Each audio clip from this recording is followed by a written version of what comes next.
Okay, so this is where we started with our lecture during Earth Day.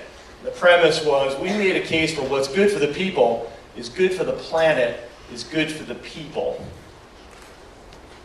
When we choose to live naturally, it's good for us and it's good for the planet. The wellness lifestyle is better for the planet.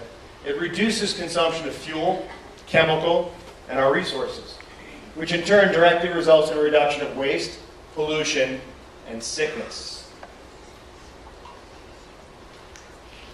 Waste, medical waste and sickness. What does it actually materialize into? What does it look like? You open that bag and you see things like this and like this. How many people would agree that that's not so great for the environment? So what we wanted to do is we wanted to take a look at the bigger, broader picture and approach Earth Day maybe from a different perspective and said, hey, you know what? Our planet's pretty sick. And as the planet gets sicker, we get what? We get sicker. And as people, conversely, as people get healthier, the planet gets healthier. So we looked at it and said, you know what, from a global perspective, let's approach this from a different angle.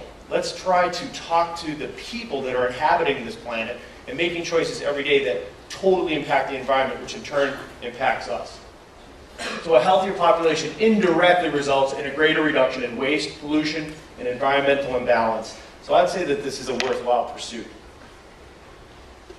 Our choices matter. Our choices predict our outcomes.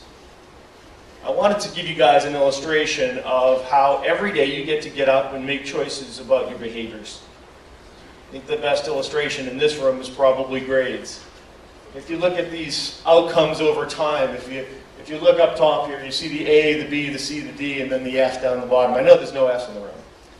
But how many people would agree that there's a set of behaviors that predicts this kind of outcome, a C grade, versus a set of behaviors that would give you the A grade, right?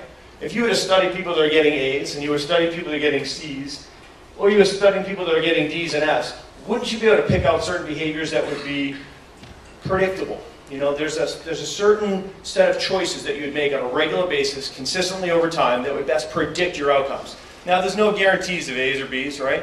But we certainly know that there's behaviors that would best predict those types of outcomes. The same can be said in healthcare. Yay! Okay, would you guys agree with me that there's a whole set of behaviors that predicts this outcome versus this outcome here, right? You think their lifestyle choices are a bit different? Okay? What I want you guys to walk away with here today is the overriding narrative of your choices matter. The choices that you make every single day.